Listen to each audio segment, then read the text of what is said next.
दोस्तों, आज हम एक्सप्लेन करने वाले हैं हाल ही में आई एक कमाल की मूवी सूक्ष्मदर्शिनी को, जो कि आपको जरूर पसंद आएगी। इसलिए वीडियो को अभी लाइक कर दीजिए। हम चलिए कहानी शुरू करते हैं। तो कहानी की शुरुआत में हम प्रियदर्शिनी उर्फ प्रिया नाम की लड़की को देखते हैं, जो अपनी फ्रेंड के साथ मिलकर साइबर कैफे में फेक एक्सपीरियंस सर्टिफिकेट बना रही थी, ताकि वो जॉब इंटरव्यू दे सके। तभी प्रिया की कार का अलार्म बजने लगता है, तो दोनों सहेलियां भागकर बाहर देखने आती हैं कि आखिर हुआ क्या। असल में किसी ने प्रिया की कार को ठोक दिया था, जिससे उसकी कार की हेडलाइट टूट गई थी और कार पर बहुत बड़ा डेंट पड़ गया था। अगले सीन में हम प्रिया के हस्बैंड एंथनी को देखते हैं, जो किसी इंश्योरेंस कंपनी में काम करता था। प्रिया और एंथनी की एक छोटी बच्ची भी थी। बेचारे एंथनी को प्रमोशन के चक्कर में अपने बॉस के आगे पीछे घूमना पड़ता था। वहीं उसके ऑफिस में एक लेसी नाम की लड़की होती है। बॉस के कहने पर एंथनी अपने टारगेट भी लेसी को दे देता है, क्योंकि लेसी बॉस के बेहद करीब थी। अब बात करें प्रिया की, तो वो हर चीज को बड़ी बारीकी से ऑब्जर्व करती थी। जब भी एंथनी घर के कामों में या किसी भी चीज में कोई छोटी मोटी गलती करता, प्रिया तुरंत उसे पकड़ लेती। प्रिया की इस आदत से एंथनी भी हैरान था कि वो भला इतनी बारीक चीजों को कैसे पकड़ पाती है। एक दिन प्रिया इंटरव्यू देने गई होती है। उसी ऑफिस में उसकी नेबर स्टेफी भी इंटरव्यू देने आती है। तो दोनों इंटरव्यू देने के बाद एक साथ ही घर लौटते हैं। स्टेफी का कुछ ही समय पहले अपने पति से डिवोर्स हुआ था। उसका एक बेटा भी था। प्रिया, स्टेफी और उनकी कॉलोनी की सारी औरतों का एक व्हाट्सएप ग्रुप भी था,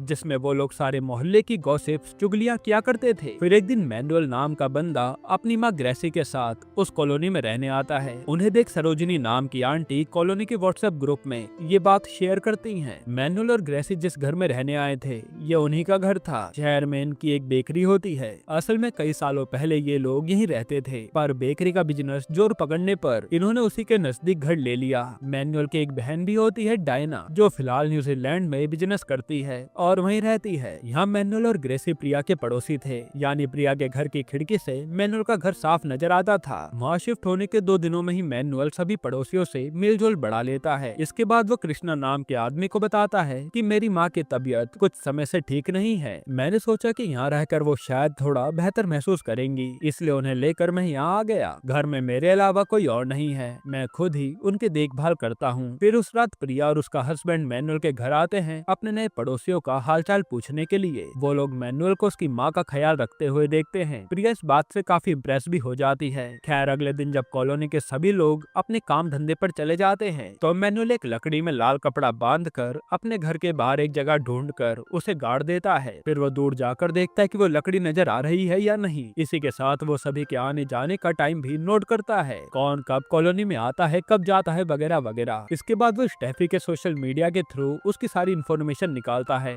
और धीरे धीरे उससे दोस्ती बढ़ाता है। डिवोर्स होने के कारण स्टेफी भी मैनुअल में इंटरेस्टेड हो जाती है। स्टेफी के ही जरिए वो कॉलोनी के बाकी लोगों के बारे में भी जानकारी इकट्ठा करता रहता है। फिर एक दिन प्रिया अपने आंगन में खड़ी ग्रेसी से बात करने की कोशिश करती है, मगर ग्रेसी उससे बात नहीं करती, ऐसे ही अंदर चली जाती है बिना कुछ भी बोले। वहीं उनका बेटा मैनुअल हर वक्त घर की खिड़की दरवाजे बंद रखता है और रात को वो बार बार चेक भी करता है कि कहीं उसके घर पर कोई नजर तो नहीं रख रहा। अब अगली सुबह उसे अपने घर के बाहर एक बड़ी सी छिपकली नजर आती है। मैनुअल उसे मारकर घर के अंदर ले जा रहा होता है। दूसरी तरफ प्रिया उसे छिप छिप कर देख रही होती है। फिर उस रात वो अपने घर पर एक छोटा सा गेट टुगेदर रखता है, जिसमें कॉलोनी के सभी मर्द आए होते हैं। गेट टुगेदर में मैनुअल उस मरी हुई छिपकली का कीमा बनाकर सभी को खिलाता है। तब सब मटन समझकर छिपकली का कीमा खा लेते हैं। हालांकि मैनुअल खुद उसे नहीं खाता, कहता है कि आज मेरा व्रत है, इसलिए मैं नॉनवेज नहीं खाऊंगा। इसी दौरान बातचीत करके मैनुअल कॉलोनी के बारे में और भी चीजें जान लेता है। इधर प्रिया को शक होने लगता है कि वो मीट पता नहीं किस चीज का बना होगा। कॉलोनी की बाकी औरतें प्रिया की बातों पर इतना ध्यान नहीं देती। फिर दूसरे दिन मैनुअल उसके अंकल रॉय और फ्रेंड जॉन से मिलता है। वो उन्हें बताता है कि मैंने कॉलोनी में एक जगह लकड़ी गाड़ के चेक किया है कि उस जगह से किस किस का घर दिखाई देता है। वो जगह हमारे लिए सही रहेगी, उस तक किसी की भी नजर नहीं जाएगी। अब हम सही समय देखकर हमारे काम को अंजाम देंगे। इस तरफ एंथनी को प्रमोशन मिल जाता है और साथ ही उसका ट्रांसफर होने वाला होता है, तो वो ये खुशखबरी अपनी बीवी प्रिया को सुनाता है। दूसरी तरफ प्रिया भी एक इंटरव्यू का फर्स्ट राउंड क्लियर कर लेती है और कुछ ही दिनों बाद इंटरव्यू का सेकंड राउंड होने वाला होता है। और इसी महीने में प्रिया और एंथनी की मैरिज एनिवर्सरी भी आने वाली थी। तो प्रिया व्हाट्सएप ग्रुप पर सभी कॉलोनी वालों को इन्विटेशन भेज देती है कि इस महीने की 19 तारीख को हमारे घर पर हमारी मैरिज एनिवर्सरी की पार्टी है। इसके बाद मैनुअल और स्टेफी कैफे जाते हैं, जहाँ स्टेफी ग्रेसी के थ्रू मैनुअल को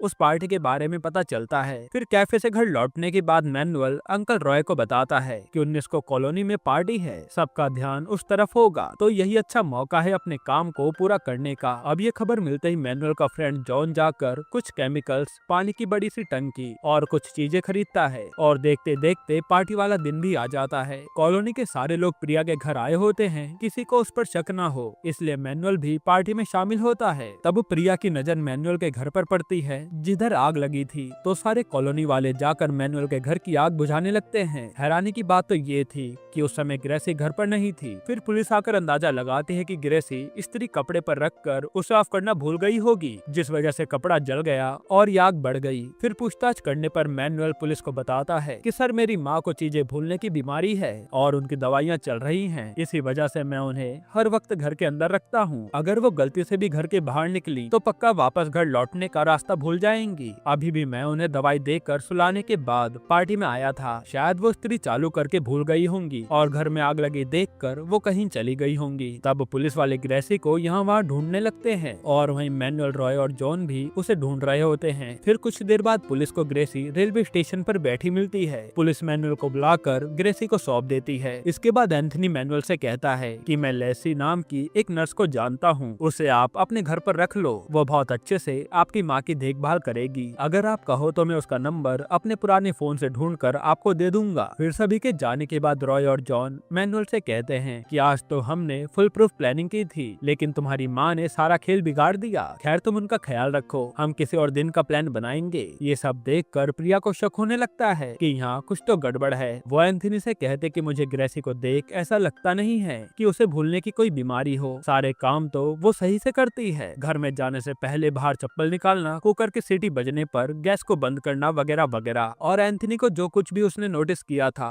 वो सब बताने के बाद वो गूगल करती है कि जिन पेशेंट्स की याददाश्त कमजोर होती है वो कैसा बिहेव करते हैं, उन्हें डेली लाइफ में क्या क्या परेशानियां आती हैं, ये सब। फिर अगले दिन मैनुअल स्टेफी से मिलकर कहता है कि अगले मंगलवार मुझे कुछ इम्पोर्टेंट काम है, क्या तुम उस दिन कुछ देर के लिए मेरी माँ का ख्याल रख पाओगी? स्टेफी कहते कि क्यों नहीं, बिल्कुल, मैं ट्यूसडे को ऑफिस से छुट्टी ले लूंगी, तुम अपना काम खत्म करके आराम से आ जाना। फिर मैनुअल रॉय और जॉन से मिलता है तो दोनों मैनुअल को कोई टैबलेट्स देकर कहते हैं इन्हें जूस में घोलकर तुम्हारी माँ को पिला देना, वो 20 मिनट के अंदर बेहोश हो जाएंगी। इधर बारिश होने के कारण प्रिया छत पर जाकर सूखे हुए कपड़े निकालने लगती है और मैनुअल की छत पर उसे कोई भी कपड़ा सूखता नजर नहीं आता, तो वो मन में सोचने लगती है कि इनके कपड़े कौन अंदर ले गया। मैनुअल तो आज घर पर नहीं है और मैनुअल की माँ को भूलने की बीमारी है, फिर वो बारिश से पहले कपड़े कैसे निकाल सकती है? इस बारे में प्रिया अपनी कॉलोनी की 2 दोस्तों को जाकर बताती है, कहते कि मुझे नहीं लगता कि उस ग्रेसी को कोई भूलने की बीमारी है, मैंने उसे बहुत अच्छे से ऑब्जर्व किया है, सब काम वो बिल्कुल नॉर्मल तरीके से करती है। अभी भी बारिश आने से पहले वो छत से कपड़े उतार कर ले गई। खैर, अब ट्यूसडे के दिन मैनुअल उन टैबलेट्स का पाउडर बनाकर जूस में मिला देता है। इसके बाद वो स्टेफी से कहता है कि ठीक 10 बजे माँ को जूस पिला देना, मैंने जूस बनाकर फ्रिज में रख दिया है, अगर जूस बच जाए तो तुम भी पी लेना,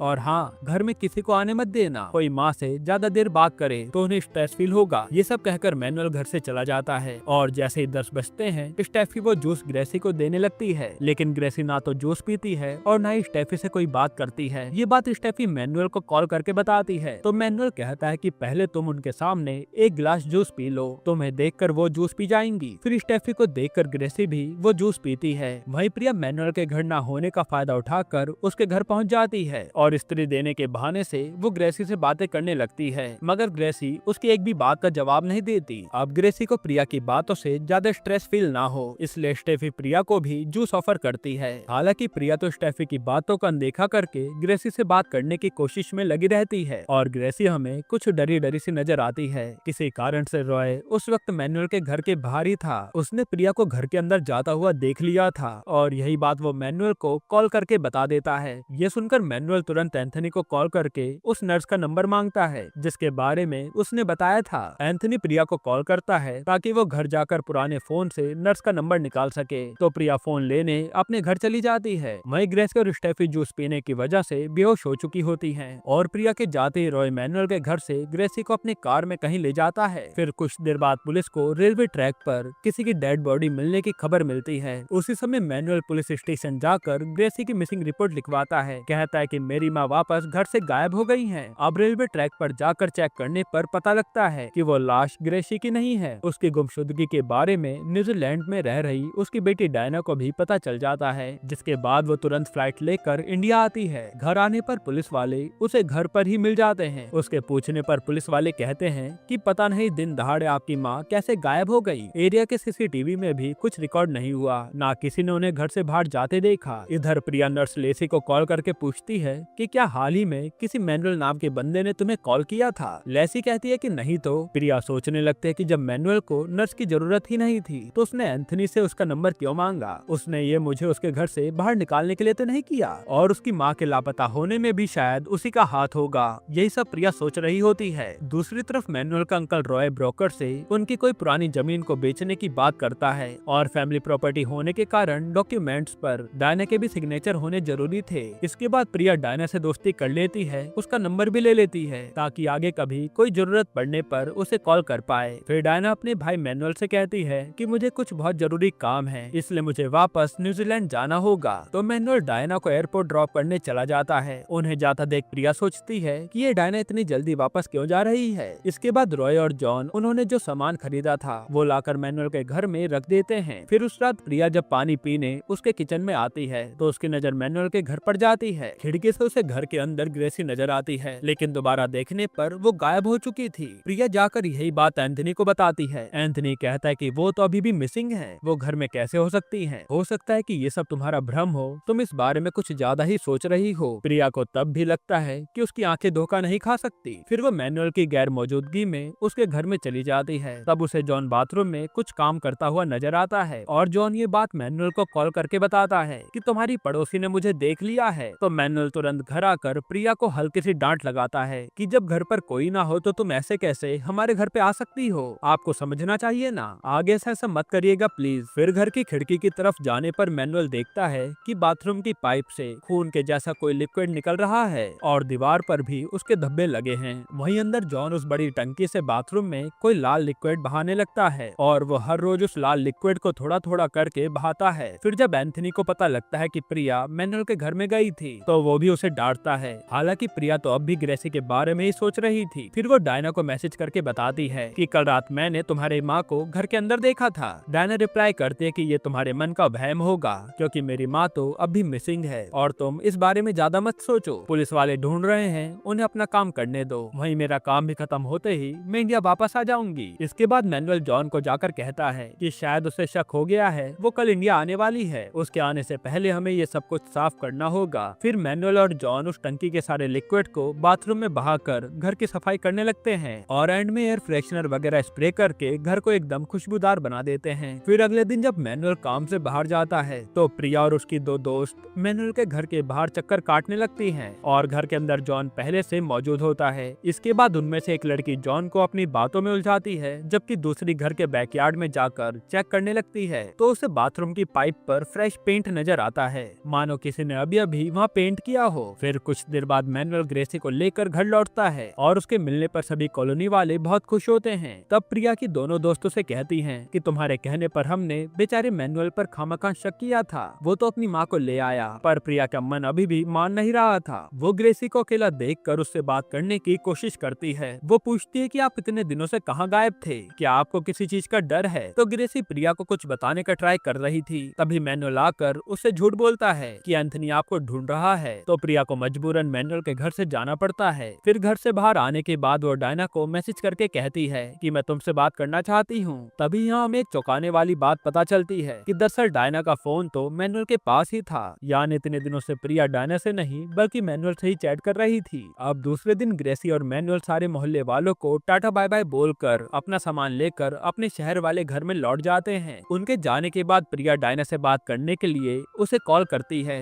लेकिन मैनुअल उसका कॉल रिसीव नहीं करता। फिर प्रिया अपने इंटरव्यू के सेकंड राउंड के लिए चली जाती है, हालांकि उसका ध्यान तो डायना में ही होता है। इसी बीच वो नोटिस करती है कि जब उसने डायना को कॉल किया तब उसका फोन स्विच ऑफ आ रहा था, और फोन वाली लेडी मलयालम में बोल रही थी कि आप जिस नंबर से संपर्क करना चाहते हैं वो अभी बंद है। तो ये कैसे हो सकता है, अगर डायना न्यूजीलैंड में है तो मलयालम लैंग्वेज वो लड़की कैसे बोल रही थी। फिर वो डायना का सोशल मीडिया प्रोफाइल चेक करती है, जिससे उसे पता लगता है कि डायना अदिति नाम की किसी तमिलियन लड़की के साथ रिलेशनशिप में है, और कुछ दिनों पहले ही दोनों ने मिलकर एक अनाथ बच्ची को गोद लिया था। तब प्रिया अदिति को मैसेज करके बताती है कि मैं डायना से बात करना चाहती हूँ। वहीं दूसरी तरफ अदिति इंडिया में लैंड होती है और मैनुअल उसे एयरपोर्ट पिक करने आता है। फिर रास्ते में वो उसे बताता है कि डायना और मेरी माँ बेकरी पर हैं और रास्ते भर में अदिति सिर्फ डायना के बारे में ही पूछती रहती है। ये बात मैनुअल कार साइड में लगाकर रॉय को कॉल करके बताता है, पर रॉय की बजाय फोन ग्रेसी पिक कर लेती है और मैनुअल से कहती है कि अदिति को भी डायना के पास पहुंचा दो। इधर प्रिया अदिति से चैट करके उससे पूछती है कि वो कहाँ है, क्या डायना उसके साथ है। अदिति कहती है कि नहीं, मैं तो मैनुअल के साथ हूँ। प्रिया कहते कि यानी तुम अभी खतरे में हो। तभी मैनुअल अदिति के ऊपर स्प्रे मारकर उसे बेहोश कर देता है। हालांकि बेहोश होने से ठीक पहले अदिति प्रिया को एक वीडियो भेज देती है। वीडियो में बीमार ग्रेसी डायना को वीडियो कॉल करके कह रही थी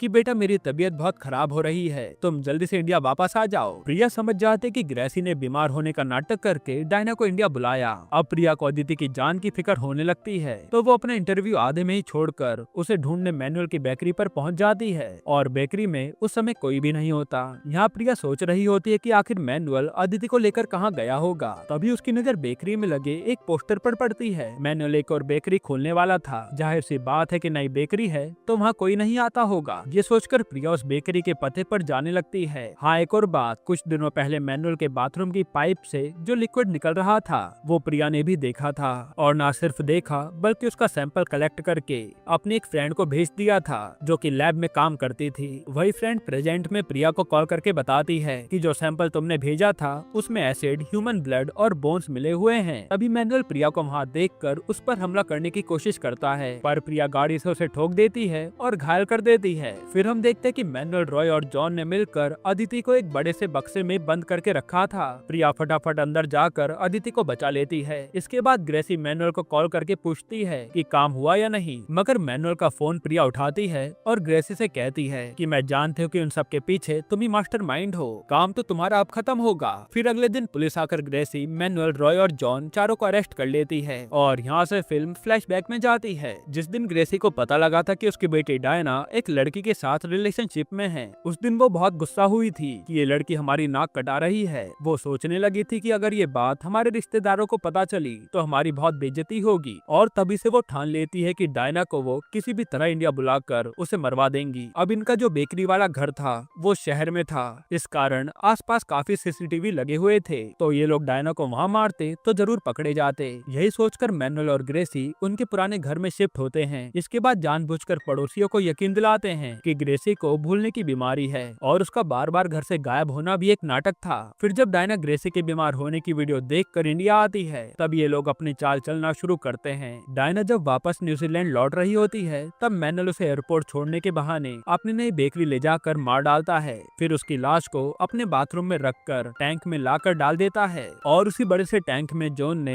एसिड भर के रखा हुआ था, जिससे कि कुछ ही दिनों के अंदर डायना की लाश पूरी तरह से गल जाती है। अब ये सारा कुछ प्रिया नोटिस करती रहती है और उसी की सूझबूझ की वजह से अदिति की जान बच जाती है और ये चारों दोषी पकड़े जाते हैं। मगर रुकिए, मूवी यहाँ खत्म नहीं होती। हमें फिर से एक छोटा सा फ्लैशबैक दिखाया जाता है जहाँ ग्रेसी, मैनुअल, रॉय और जॉन कार में बैठकर प्लानिंग कर रहे होते हैं कि डायना को कैसे मारना है। हालांकि जब वो लोग गाड़ी रिवर्स कर लेते हैं तो इसी हड़बड़ाहट में गाड़ी जाकर प्रिया की गाड़ी से टकरा जाती है। यही सीन हमने मूवी की शुरुआत में देखा था, तब प्रिया की गाड़ी को किसी ने ठोक दिया था और ये वही लोग थे और ऐसे में ये मूवी एंड होती है जहाँ से शुरू हुई थी। दोस्तों, आपको ये मूवी कैसी लगी हमें कमेंट में जरूर बताइएगा और इसके अलावा आप कौन सी मूवी या वेब सीरीज का एक्सप्लेनेशन चाहते हैं वो भी कमेंट कीजिएगा। बाकी अगर आपको हाल ही में आई एक कमाल की मूवी देखनी है तो आप ये वीडियो देख लीजिए।